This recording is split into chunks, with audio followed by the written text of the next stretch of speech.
It is told that there were two children named Richard and Emmeline. At that time, they were on a ship with their father, Arthur. The journey was headed to San Francisco, taken after their mother passed away. Experienced all that it has to offer. At one point, Richard and Emmeline went into a room on the ship and found some photos belonging to Patty. Not long after, Patty came and caught them. Patty immediately got angry and punished Richard. Emmeline tried to protect Richard by biting Patty's arm so he would stop. Not long after that incident, the situation on the ship suddenly turned chaotic because a huge fire broke out. The chaos caused Arthur to be separated from his children, while Emmeline and Richard ended up on a different ship with Patty heading another way.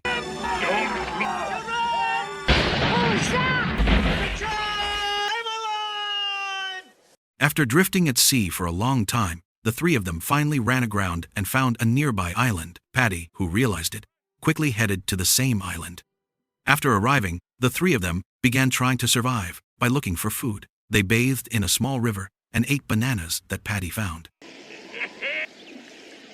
On the island, Emmeline also found a barrel filled with rum, something that made Patty very happy. But the mood suddenly changed when Richard found a human skull. The discovery scared Patty, and he immediately told them to leave the place.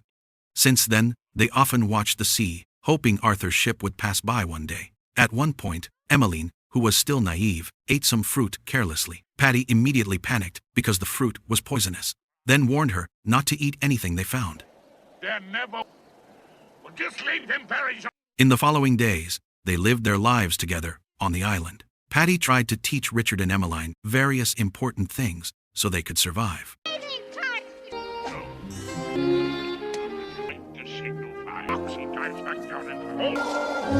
One night, Patty drank the rum they had found earlier. The next morning, Patty walked along the beach and found fresh meat on a rock. He became suspicious that there was another tribe on the island. Afraid something might happen, Patty forbade Richard and Emmeline from going far, even scaring them with ghost stories so they would stay close. After that, while drunk, Patty went swimming in the sea. The next day, Emmeline and Richard realized Patty hadn't come back for a long time. They immediately looked for him and found Patty's body washed up on the shore. Using the lifeboat, they got closer to make sure. When they arrived, they were shocked because Patty had already died. Richard then took Emmeline back to the hut, feeling sad. Time kept passing, and before they realized it, the two of them grew up on the island. One day, Richard tried to surprise Emmeline by giving her some pearls he had found. Emmeline then said she often thought about Richard. She hugged him as a sign of thanks for the pearls, showing that their closeness was getting deeper. At night, they tried to celebrate Christmas together. Even though they had forgotten the tunes of the Christmas songs, they still celebrated in a simple way. Without guidance from parents or enough education, they kept growing up with only their life experience on the island. At one point, when Emmeline got her first menstruation, she panicked and asked Richard to help her. Richard was also shocked and thought she was hurt. But confused and emotionally unstable, Emmeline instead told Richard to leave her. As time passed, Emmeline started to seem fascinated by Richard's body, something that might have happened because she was entering puberty and beginning to feel changes in herself. You're muscle. Dumb things like that. At night, they joked around as usual to pass the time, but suddenly they heard a strange sound from outside the hut. Hearing it, Richard immediately promised that he would destroy anything that could endanger Emmeline. The next day, Richard tried to play a song he still remembered. After that, they went back to joking around like usual. Not long later, Emmeline walked into the forest on the island and found a statue covered in blood.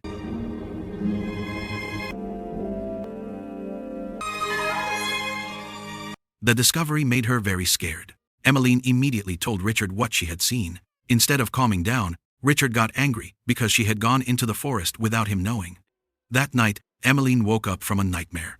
Richard immediately hugged her and said he would always protect her. But not long after, Emmeline woke up again when she felt something touching her body, and it turned out Richard was very close to her.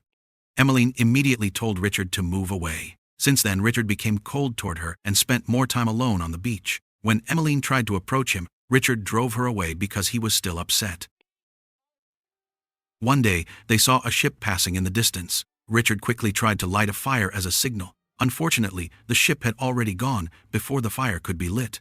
Richard vented his anger at Emmeline because, according to him, her position at the time was the closest to light the signal. Richard even threatened to leave her alone.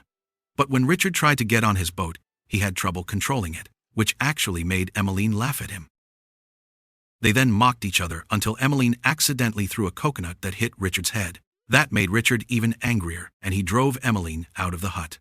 Since then, Emmeline had to sleep outside alone, while Richard only watched her from inside. Sometime later, something bad happened to Emmeline. She stepped on a poisonous fish, and her body became weak, and she could only lie down. Seeing that, Richard was devastated because he felt he had failed to keep his promise to always protect her. Richard then carried Emmeline to the stone statue in the forest. There, Richard prayed to God for Emmeline to be healed, while promising he would never hurt her again. Our Father, for liberty and justice for all. Not long after, Emmeline finally regained consciousness. They apologized to each other, and since then, their relationship became much closer. Slowly, they began to realize their feelings for each other, and for the first time truly lived as a couple. Several months passed. Emmeline seemed to eat large portions often. Richard once told her to control her eating, but Emmeline herself felt she couldn't hold it back. One day, Emmeline refused Richard's invitation to play. She said something felt strange inside her stomach. Because they had no knowledge about it, they thought the condition was just a sign that Emmeline was sick. On another occasion, Emmeline wasn't in the hut. Richard immediately panicked and looked for her. While going through the forest, Richard saw a group of tribes performing a sacrifice ritual. Afraid, Richard immediately left the place. Not long after, Richard found Emmeline, who was having contractions. In the end, Emmeline successfully gave birth to a baby. They named the child Patty, as a form of respect for Patty, who had helped them survive before. At first, they were confused about how to feed the baby, because whatever they gave wouldn't be eaten. Until finally, Emmeline held the baby, and instinctively, the baby immediately nursed from her. Day by day, they took care of the child until he grew into a strong baby. Look at the bird. He said my name, man. At one point, they saw a ship approaching the island. It turned out to be Arthur, who had still been searching for them for years. But now Richard and Emmeline already felt happy living on the island, so they didn't try to call out to the ship anymore. Arthur himself also didn't realize they were Richard and Emmeline, because when he looked through the telescope, he only saw a couple with a baby. Arthur eventually left the island. Sometime later, Richard invited Emmeline and their child to return to the previous island because he was worried the native tribe would disturb them. When they arrived, Emmeline refused to go in because she was still traumatized by Patty's death in the past. Richard finally went in alone to get bananas as food supplies.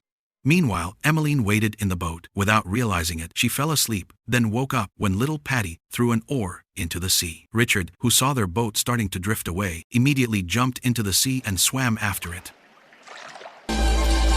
Suddenly, a shark appeared and tried to approach him. Seeing that, Emmeline quickly threw the oar she was holding to distract the shark so it would move away from Richard. Richard survived, but that decision meant they now lost the oar. They had trouble controlling the boat. Richard tried to get the oar back, but his effort still failed.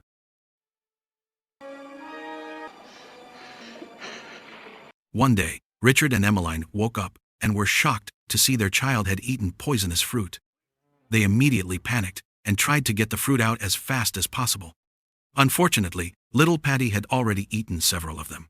Feeling hopeless and unable to imagine living without their child, Richard and Emmeline finally chose to eat the fruit too. They didn't want to go on living if they had to lose Patty. Not long after, a ship that happened to be passing by turned out to be Arthur's ship. From a distance, Arthur saw a suspicious lifeboat. Then he immediately ordered his crew to approach the boat.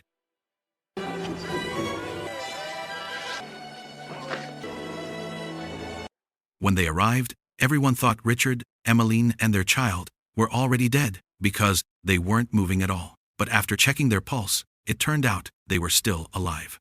They were only asleep. It turned out the fruit they ate didn't kill, but only made anyone who ate it fall asleep for some time.